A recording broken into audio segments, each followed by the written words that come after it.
اچھی صحبتیں، اچھے لوگوں کی سنگتیں، اچھے لوگوں کے ساتھ اپنی وابستگی، یہ انسان کو دنیا میں بھی نفع دیتی ہے۔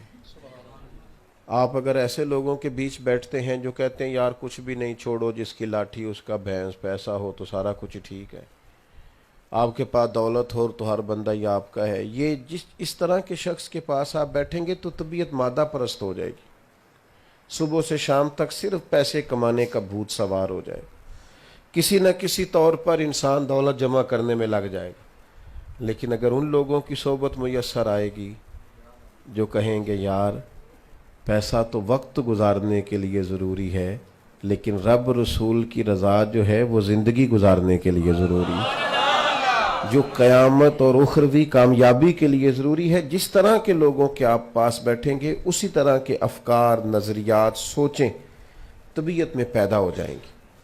اپنی صحبتوں کو ٹھیک رکھنا، مسند احمد میں اللہ کے پیارے رسول صلی اللہ تعالی علیہ وسلم کا فرمان موجود ہے۔ حضور علیہ الصلوۃ والسلام نے فرمایا کبھی بھی صحبت اختیار نہ کرنا سوائے اس کے کہ جو کامل مومن ہو۔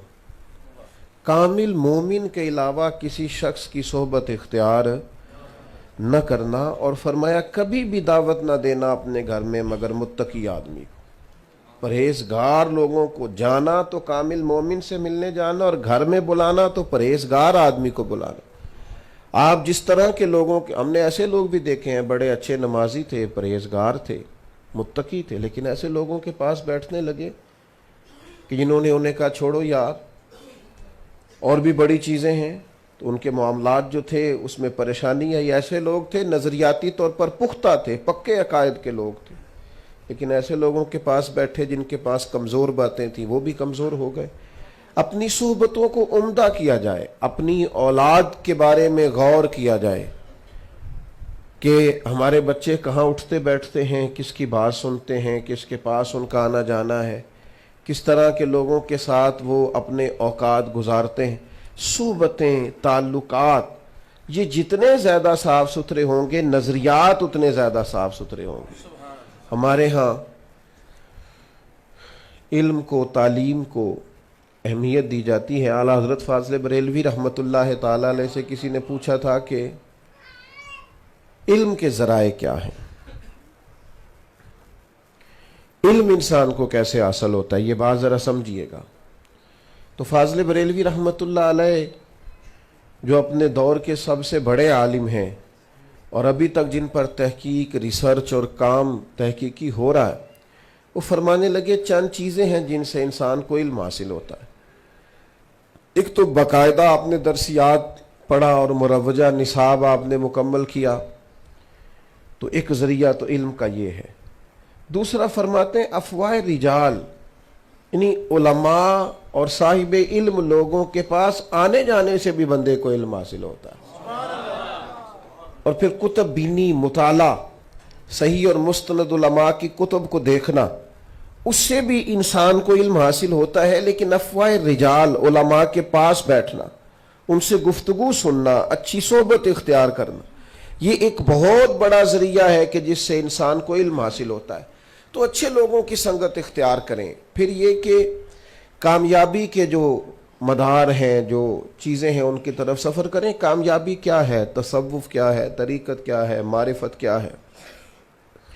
ایک تو یہ ہے کہ صوفیاء نے جو باریک باتیں لکھی ہیں اس پر غور کی جائے اور بالتفصیل ان کو پڑھا جائے، سمجھا جائے، اور جو عملی چیزیں انہوں نے لکھی ہیں اس کی مشق کی جائے، تہجد سے لے کر اشراق چاش تک اور وہاں سے لے کر عشاء کی نماز کے معمولات تک ہر چیز کا خیال رکھا جائے۔ یہ بڑی اعلیٰ بات ہے۔ اور جو لوگ ان چیزوں کو پڑھتے ہیں، جیسے حضرت مجدد صاحب کی مکتوبات شریف ہے، داتا صاحب رحمۃ اللہ علیہ کی کتاب ہے، پھر اس کے بعد دیگر صوفیاء کی کتب ہیں، بڑی اعلیٰ بات ہے۔ لیکن ہمارے علماء نے 3 باتیں عام آدمی کے لیے بطور نچوڑ کے بیان کر دیں کہ اس کو زیادہ الجھنا نہ پڑے۔ اس کو حضرت مجدد صاحب رحمۃ اللہ علیہ نے مکتوبات شریف میں بھی بیان کیا ہے، اور شیخ ابو طالب مکی نے بھی اس کو لکھا۔ 3 باتیں آپ اگر زیادہ غور کریں تو لمبی ابحاث نہیں، تصوف کو، طریقت کو، معرفت کو، صوفیزم کو، ان سارے رستوں کو سمجھنے کے لیے صرف 3 باتیں، وہ فرماتے ان پر تم عمل کر لو، اللہ تبارک و تعالی تمہیں اخلاقی طور پر بھی اور عملی طور پر بھی تکمیل عطا کرے گا۔ 3 باتیں کیا ہیں؟ سب سے پہلی بات یہ ہے کہ ضرورت کے مطابق علم حاصل کرنا۔ حضور علیہ السلام نے فرمایا علم کا طلب کرنا ہر مسلمان پر فرض ہے۔ علم کا، یہاں لوگ کہتے ہیں مولوی بتاتے نہیں، بھئی فرض تو آپ پر تھا کہ آپ طلب کرتے، یہ تو حضور نے فرمایا تم طلب کرو، اپنے اندر طلب پیدا کرو۔ آپ کب سوال لے کے گئے ہیں کہ جناب میرا یہ مسئلہ ہے مجھے بتائیے؟ طلب تو ہم نے کرنا تھا۔ تو ایک تو اپنی ضرورت کے مطابق علم حاصل کیا جائے، یہ پہلی بات۔ اور پھر دوسری بات، جسے پڑھا جائے نا، جسے سیکھا جائے، وہ صرف الفاظ کا گورکھ دھندا نہ بنایا جائے، وہ صرف جملوں کو تراشنے اور مرتب کرنے کے لیے نہ سیکھا جائے، بلکہ جو سیکھا جائے اس پر پھر عمل کیا جائے۔ یعنی جو علوم آپ نے حاصل کیے، جو فہم آپ نے سیکھا، جو تفقہ آپ کو نصیب ہوا، جو چیزیں آپ نے لیں، ان کو پھر آپ اپنی عملی زندگی میں نافذ کریں۔ عملی زندگی میں یہ 2 باتیں ہو گئیں، علم اور عمل۔ اور تیسرا صوفیاء فرماتے ہیں اس عمل کے اندر اخلاص پیدا کر لو۔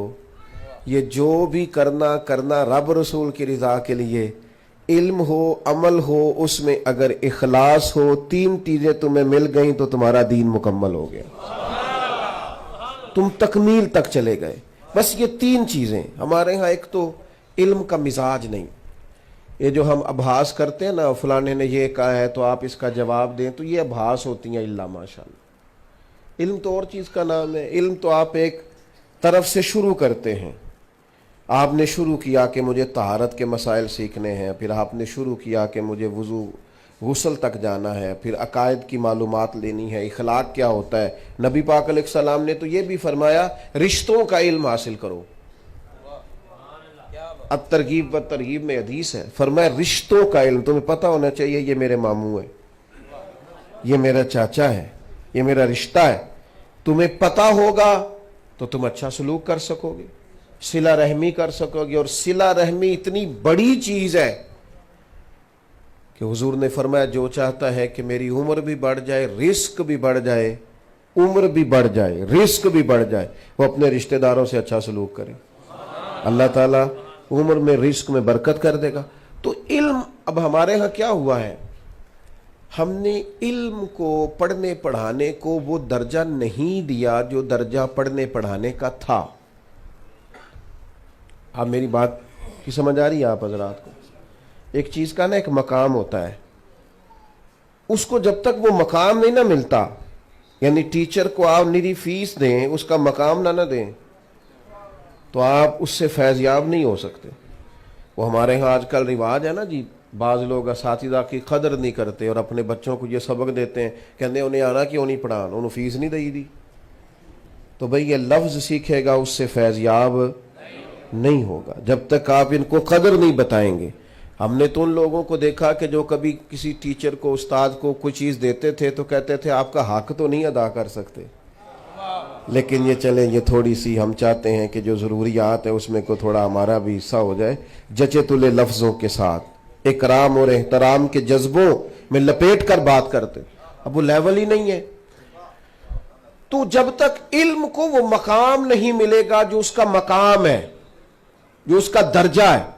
آپ دیکھیے ہمارے ہاں ایک طرف آپ ایک بالکل ان پڑھ جاہل شخص کو بٹھا دیں، لیکن اس کے پاس تسبیح لمبی چوڑی یا جبہ لمبا چوڑا ہے، ایک کونے میں اس کو بٹھا دیں، اور ایک طرف آپ ایک عالم کو بٹھائیں۔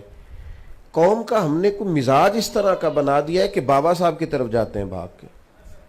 صحیح کہہ رہا ہوں میں؟ عالم کتاب و سنت پڑھ رہا ہے، لوگوں کو مسائل دینیاں سکھا رہا ہے، لیکن وہ مزاج اس طرح کا ہم نے، اور یہ شاید میرے جیسے لوگوں سے بھی کہیں خطا ہوئی ہے کہ سمجھاتے سمجھاتے وہ کچھ ایسی چیزیں بتا دیں کہ وہ لوگوں کا مزاج ہی کچھ اور ہو گیا۔ اب ایک طرف ایک عالم کتاب و سنت سے نکال کر تربیت کے پہلو بیان کر رہا ہے، اور ایک طرف ایک بابا جی تعویذ لکھ رہے ہیں، لیکن کہتے ہیں بابے کی کیا بات ہے، حالانکہ جو مزاج ہمیں رسول کریم نے عطا فرمایا ہے صلی اللہ تعالی علیہ وسلم، میرے نبی رحمت صلی اللہ تعالی علیہ وسلم کریم کیا فرماتے ہیں، یہ ذرا انداز دیکھیے۔ حضور مسجد شریف میں تشریف لائے، دو حلقے بنے ہوئے ہیں صحابہ کے مابین، ایک طرف بیٹھ کر لوگ اللہ کی یاد کر رہے ہیں، ذکر و فکر میں مشغول ہیں، اور ایک کونے میں لوگ بیٹھے ہیں اور ایک شخص انہیں قرآن مجید کی تعلیم دے رہا ہے۔ یہ ہم نے اس معیار کو پانا ہے جو معیار رسول کریم صلی اللہ تعالی علیہ وسلم نے قائم فرمایا امت کے لیے۔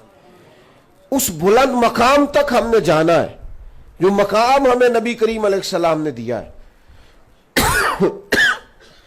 سرکار تشریف لائے، ایک طرف لوگ ذکر الہی میں اذکار میں مشغول ہیں، ایک طرف لوگ تعلیم و تعلم کا سلسلہ جاری ہے۔ اب محبوب ان دونوں کے بیچ کھڑے ہو گئے اور فرمایا دونوں محافل، دونوں مجالس خیر کی ہیں، سبحان اللہ، دونوں اچھا اعلیٰ اور عمدہ کام کر رہے ہیں، لیکن پھر نتیجہ نکالا اللہ کے محبوب نے، رزلٹ دیا، اپنی امت کو سمجھایا۔ کریم فرمانے لگے میں چونکہ خود ایک استاد بن کے آیا ہوں، میں چونکہ معلم بنا کر بھیجا کیا ہوں، یہ لفظ کہتے کہتے خود رسول کریم اس محفل میں بیٹھ گئے جہاں علم پڑھایا جا رہا تھا، جہاں تعلیم۔ نبی پاک علیہ السلام نے اپنے بیٹھنے کے لیے جس جگہ کو اعزاز دیا وہ ہے جہاں پڑھا، ہم سیکھتے نہیں، طبیعت نہیں۔ آپ جناب ویسے گپ شپ کریں تو ساری رات کریں، لیکن اگر استاد سے 4 لائنیں پڑھنی پڑیں تو لوگوں کو نیند آتی ہے۔ چند مسائل اگر لوگوں کو سیکھنے پڑے تو سب سے پہلے تو اپنی طبیعت میں طلب پیدا کریں، جس کا مجھے پتہ نہیں میں اس کا پتہ کروں، جس کی مجھے خبر نہیں میں اس کے بارے میں جانوں، میں تعلیم حاصل کروں، میں دیکھوں کہ اگر اللہ تبارک و تعالیٰ نے کسی منصب پر مجھے یہ دیکھیں رمضان میں کتنے لوگ زکوٰۃ کے مسائل پوچھتے ہیں، حالانکہ یہ رمضان میں پوچھنے والے نہیں تھے، یہ تو بہت پہلے پوچھ لینے چاہیے تھے۔ یہاں باپ پوچھ رہے ہیں جب بالکل فرض ادا کرنے کا، یہ بھی غنیمت ہے اگر رمضان میں پوچھتے ہیں، لیکن یہ قبل از وقت کرنے کا۔ ہمارے ہاں طلاق کی ریشو بہت زیادہ بڑھ گئی ہے اور بڑی تکلیف ہوتی ہے، 3-4 چھوٹے چھوٹے بچے اور شوہر نے یک بارگی 3 طلاقیں دے دی۔ اب ان بچوں کو دیکھ دیکھ کر طبیعت پریشان ہوتی ہے کہ یار یہ کیسے بیچارے ماں باپ کے ہوتے ہوئے لاوارثوں جیسی زندگی گزاریں گے، کیسے وقت گزاریں گے۔ لیکن میری ذاتی رائے یہ ہے چھوٹی سی کہ اگر بچے اور بچی کو شادی سے پہلے نکاح اور طلاق کے مسائل بتائے جائیں نا، اگر انہیں پہلے بٹھایا جائے، انہیں سمجھایا جائے کہ بھئی آپ اس طرح طلاق دیں گے تو حالات اور ہوں گے، انہیں مسئلے کا پتہ ہو، تو جتنی یہ تیزی ہو گئی یا اتنی تیزی کبھی بھی نہ ہو۔ لوگ سمجھیں، جس چیز کا بندے کو پتہ ہوتا ہے نا، یعنی مجھے پتہ چل جائے کہ اس میں کرنٹ ہے تو پھر تو نہیں نا ہاتھ لگاؤں گا، میں پتہ چل جائے کہ یہ کام کرنے سے میرے لیے نقصان ہوگا، لیکن اس کا علم ہونا ضروری۔ ہم نے یہ کیا ہے کہ ہم نے 1.5-2 مہینے پہلے فرنیچر کا آرڈر دیا تھا ہم نے بچی کے لیے، اور میں تو ایک دوست کی ایک دفعہ بات سن کے حیران ہوا، کہنے لگے میں تو غلط تاریخ بتا کے آیا ہوں ٹیلر کو جس سے میں نے بچے کی شیروانی بنانی تھی، شادی اس سے 10 دن بعد ہے، لیکن تاریخ اس لیے 10 دن پہلے کی بتائی ہے کہ وہ لیٹ نہ کرے۔ یہ میں حالانکہ معاذ اللہ ایسا کرنا درست نہیں، آپ سچ بولے۔ تو میں نے کہا کتنے دن پہلے آرڈر دیا؟ کہنے لگے 1 مہینہ پہلے شیروانی والے کو کہا ہے۔ وہ خدا کے بندو، فرنیچر سے گھر آباد ہوگا، شیروانی سے گھر آباد ہوگا، آپ جو ضروریات جمع کر رہے ہیں ان کی وجہ سے گھر آباد ہوگا۔ آپ نے انہیں مسائل سے تو آگاہ نہیں کیا۔ کاش ایک حدیث باپ نے بیٹی کے دل میں اتاری ہوتی، ایک کہ نبی پاک صلی اللہ تعالی علیہ وآلہ وسلم نے فرمایا جو عورت پردے کی پابند ہو، نماز کا خیال کرے، شوہر اس کا راضی ہو، اگر دنیا سے جائے گی تو اللہ اپنے فضل سے جنت عطا کر دے گا۔ اب اس کی ذمہ داری ہے کہ وہ کاش ایک حدیث اپنے بیٹے کے دل میں یہ اتاری ہو کہ اللہ کے محبوب علیہ السلام نے فرمایا تم میں سب سے بہتر وہ ہے جو اپنے گھر والوں کے لیے بہتر۔ وہ دوستوں میں کتنا بہتر ہے یہ یہاں ڈسکس نہیں، یہ مطالبہ نہیں، وہ کاروبار میں کتنا آگے ہے، تیز ہے، چست ہے، سمارٹ ہے، اس کی اپنے گھر والوں کے حق میں، بیوی کے حق میں اس کا اخلاق کتنا اعلیٰ ہے۔ حضور علیہ الصلوۃ والسلام فرمانے لگے تم میں سب سے بہتر وہ ہے جو اپنے گھر والوں کے لیے بہتر ہے، اور فرمایا میں تم سب سے بڑھ کر اپنے گھر والوں کے لیے بہتر ہوں۔ تو سب سے پہلی چیز تو یہ ہے کہ علم کا مزاج پیدا کریں، طلب علم کریں، آپ چیزوں کو سیکھیں۔ دوسری بات یہ کہ پھر جو سیکھیں نا وہ بحث کے لیے نہیں سیکھیں۔ ایک طالب علم نے مجھ سے ایک دن کہا کہ میں مطالعہ کرنا چاہتا ہوں، تو مجھے کوئی آپ، ان کا خیال تھا شاید میں انہیں بہتر طریقے سے گائیڈ کر دوں گا، کہنے لگے کوئی مجھے آپ بتائیں کہ میں کیسے پڑھوں۔ تو میں نے کہا کہ آپ اگر تو مطالعہ کرنا چاہتے ہیں صرف جمعے میں سنانے کے لیے تو پھر تو مشکل ہے، آپ کتاب پڑھیں اپنی تربیت کے لیے، آپ مطالعہ کریں اپنے علم میں اضافے کے لیے۔ اور وہ اقبال نے کہا تھا تجھے کتاب سے حاصل نہیں فراغ کہ تو کتاب خواں ہے مگر صاحب کتاب نہیں۔ تو کتاب جب تیرے ساتھ ہی گفتگو نہیں کر رہی تو پھر تو سیکھ کے آگے کیا پڑھائے گا؟ اس کے ساتھ پہلے وابستگی پیدا کریں، اور پھر یہ کہ جو سیکھا ہے اس پر عمل کریں۔ آپ کی زندگی اگر عمل والی ہو جائے گی نا، عمل والی یعنی جو آپ نے سیکھا ہے اس پر اگر آپ عمل کرتے ہیں تو پھر آپ کو بھی محسوس ہوگا کہ آپ دو کشتیوں کے مسافر نہیں، آپ محسوس کریں گے کہ میری ایک لائن ہے، ایک راستہ ہے، میں اس پر سیدھا جا رہا ہوں۔ آج کل بہت سارے لوگ کہتے ہیں لمبی تقریر سننی ہے، میں نے بڑی تقریریں سنی ہیں، میں نے 50 سال سنی ہیں۔ میں ایک سوال چھوڑنے لگا ہوں آپ کے ذہنوں میں۔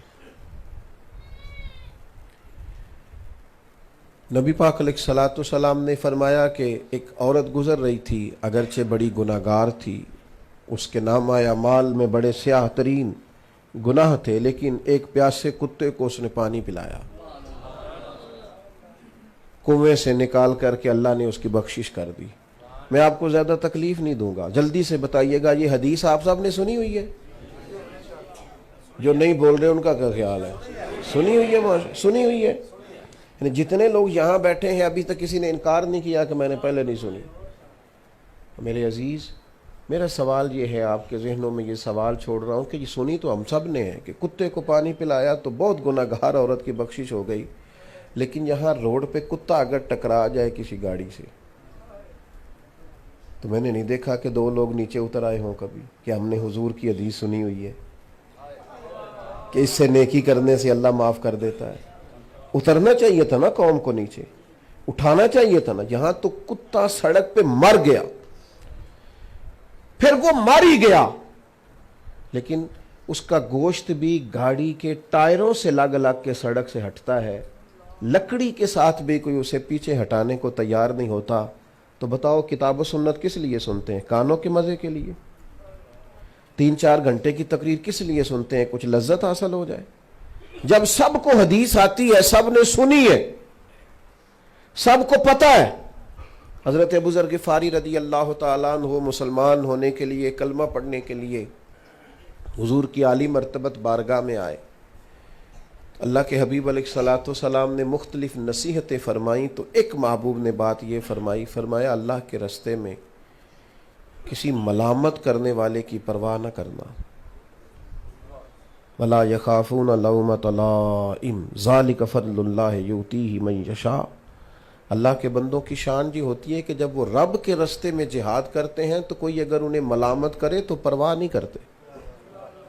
لوگوں کی گڈ بک میں آنا ان کا مقصود نہیں ہوتا، وہ تو ساری زندگی ٹکرا کے گزار دیتے ہیں، ان کا مزاج اور ماحول ہوتا ہے۔ تو اللہ کے محبوب صلی اللہ تعالیٰ علیہ وسلم نے جناب ابو ذر غفاری رضی اللہ تعالیٰ عنہ سے فرمایا کوئی دین کے راہ میں، یعنی تم دین پہ عمل کر رہے ہو، کوئی ملامت کر رہا ہے، او مولوی صاحب، او پاداڑی آلیا، او حافظ جی، تو اگر یہ کسی بندے کو دقت ہو رہی ہے داڑھی پگڑی سے تو اس کا تو مزہ لینا چاہیے۔ کیوں کر جے کر یار دے نام دا ملے میڑا، انہوں تے چولی پا لئیے پنجے سٹیے نا، یہ تو مزے والی بات ہے۔ اس پہ پریشان ہو جانا مجھے ایک بندے نے یہ کہہ دیا تو کمزوری کی بات ہے۔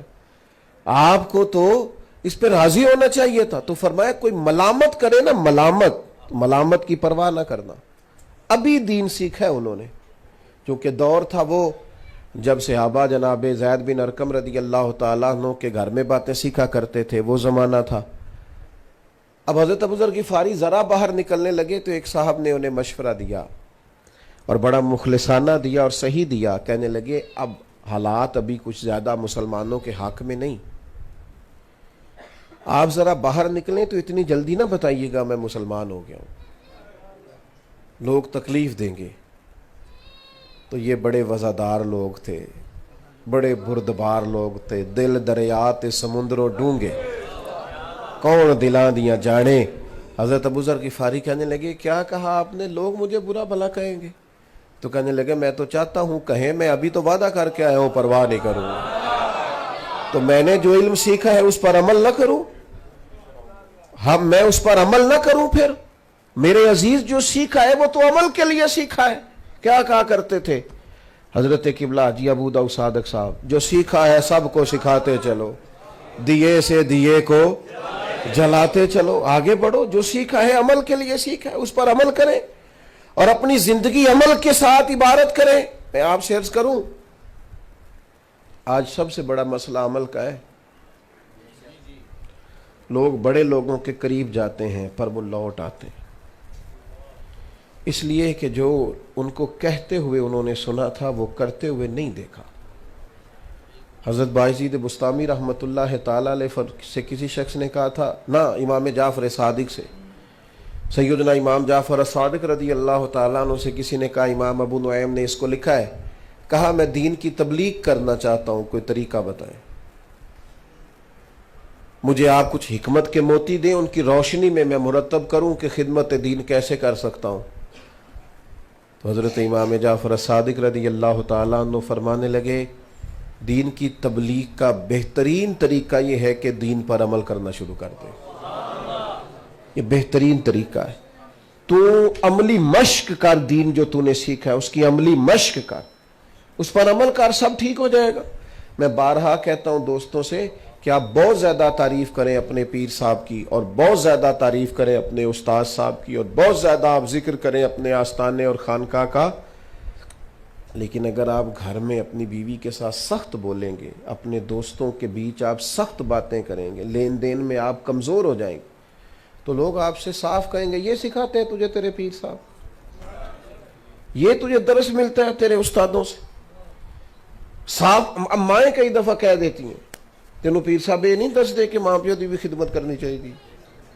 تو بھائی جب تک عمل اور کردار نہیں ہوگا اتنی دیر تک دین سیکھنے کا اور یاد کرنے کا اور حصول کرنے کا نفع حاصل نہیں ہے. اور تیسری اور آخری بات جس پر کامیابی کا مدار ہے وہ ہے اخلاص.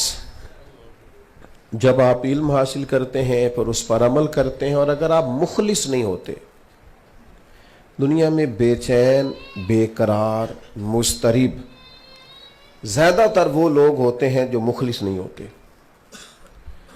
جب آپ اخلاص کے ساتھ کسی رستے کو چن لیتے ہیں نا، اخلاص کے ساتھ، تو پھر تو اس رستے کی ساری دھوپ کسی قسم کی طبیعت کے اندر کڑواہٹ پیدا نہیں کرتی.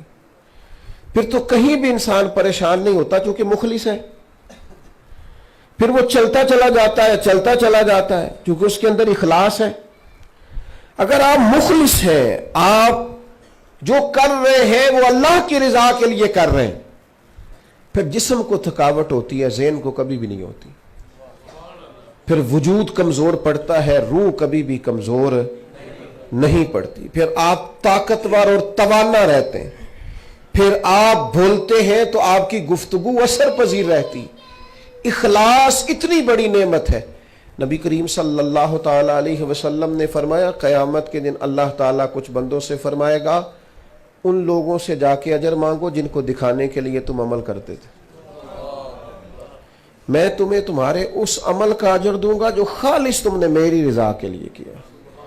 یہ اللہ والوں سے آپ محبت بھی کریں نا، یہ آپ ناراض اگر نہ ہو تو ہر کام ہی تجارت بنا لیا. پیر صاحب کے پاس جا کے بھی لوگ کہتے ہیں جہاں دین سیکھنے گئے وہاں بھی دنیا آ گئی، زیادہ تر گفتگو یہ ہے کہ جناب میرا کام نہیں چلتا، جناب فلاں چیزیں.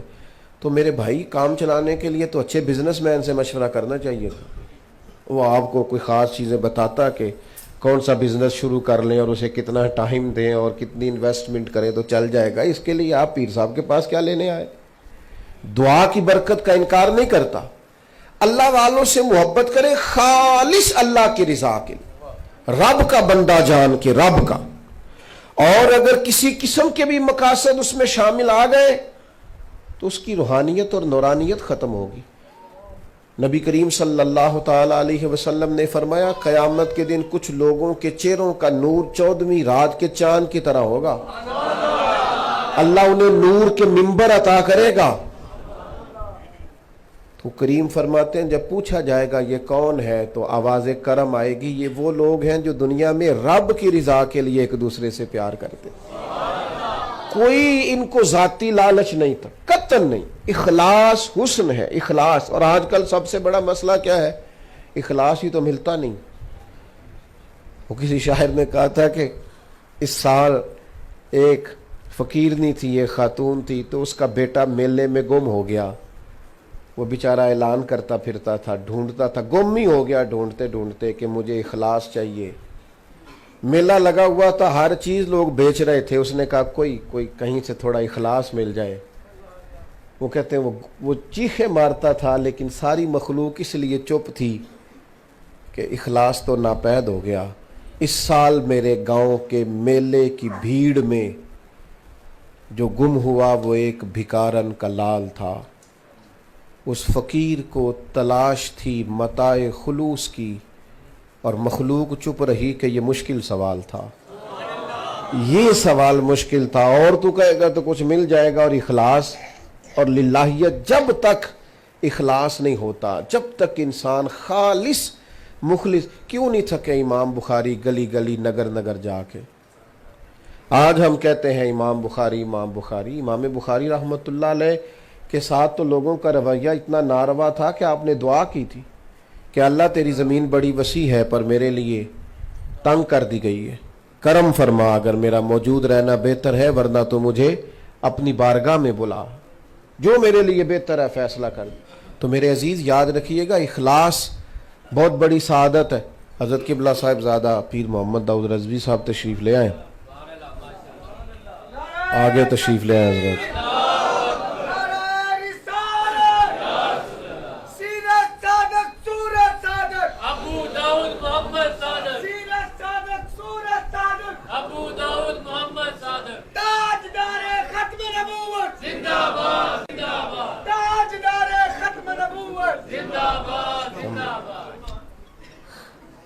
بس میری بھی گفتگو مکمل ہو گئی، بات ختم کرنے لگا ہوں. تشریف رکھے جلدی سے جی، جلدی سے بیٹھ جائیں. اللہ آپ کو جزائے خیر. جلدی آپ تشریف. اخلاص کے ساتھ جو بھی عمل کیا جائے گا وہ انسان کو سکون دے گا. حدیث پاک سنیں اور میں اپنی بات کو سمیٹوں.